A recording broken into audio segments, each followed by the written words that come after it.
Masa hidup mak ayah bagi dah harta kebun, nama anak dia, tapi masa hidup mak ayah makan dulu, apakah hukumnya? Mak bagi kebun ke anak, ni ambil kebun deriang. Kui kemu dah ni, kebun ni. Faham tak lagi? Mak makan juga masa mak masih hidup. Memanglah dah takkan tunggu mati nak tahu deriang kebun mak. Jadi dah kita jadi tuan deriang. Mak kita yang beri kita, tak so kira lah dah mak kita makan. Faham? Beri dia. Dia harta dia, kebun dia. Tak? Dia nak makan ambil, dia nak jual ambil. Dia meninggal, kalau dia mati dulu kita mati dulu balik awal. Faham? Kalau mak meninggal, jadi harta kita. Tahu tak? Jangan berkira. Kita ni kira dengan anak beranak. Ibu bapa diri kira. Tak sanggup orang luar. Nabi ni tengok orang minta makanan, susahnya Nabi berlari balik. Berlari balik, kungang-kungang dapur, tengok ada sutir kema. Sudah. Nak tolongnya korang. Jadi kata Aisyah kata, kema kita tau. Jadi Nabi bergerak dua. Nabi bergerak dua, Aisyah sebelah, isteri sebelah. Korang minta sedekah sebelah. Faham lagi? Nak berinya korang. Bukan anak beranak Nabi. Kita dengan adik-beradik kira.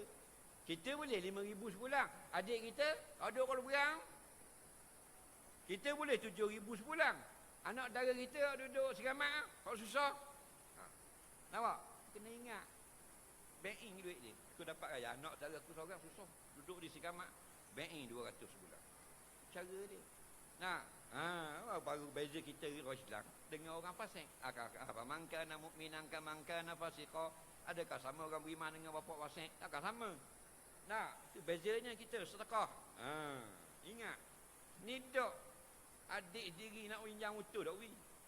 Abang nak pinjam motor, isi minyak Suruh isi minyak pada abang dia. Perut tulis, toki tulis, pok tulis, tok tulis. Tak. Patut ambil peti. Dah ambil peti 20 ya isi minyak. Kita kereta mewah kita pakai. Honda CB, Honda Accord, Honda City, mewah kereta. Exia tu mewah tau. Nak banding. Bekang Accord tu berdasar duduk dalam. Tak? Dah abang kita pakai motor buruk, duduk tengok.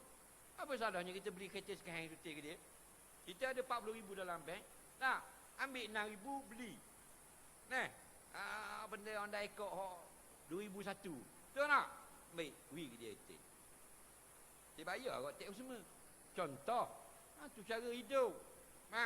Bila lagi nak buat gitu? Motosikal saja adik-beradik. Dah kalau kita ada duit. Bayar untuk nak bayar bila. Motor kita molek-molek. Dah baru-baru ada buruk sutir. Abang mari minta jual 600. Alah balda. Saja abang mau. Biar pok lain pun. Tu. Biar mentaliti kita biar gitu. Baru mati kita sebagai mati orang yang Tuhan sayang.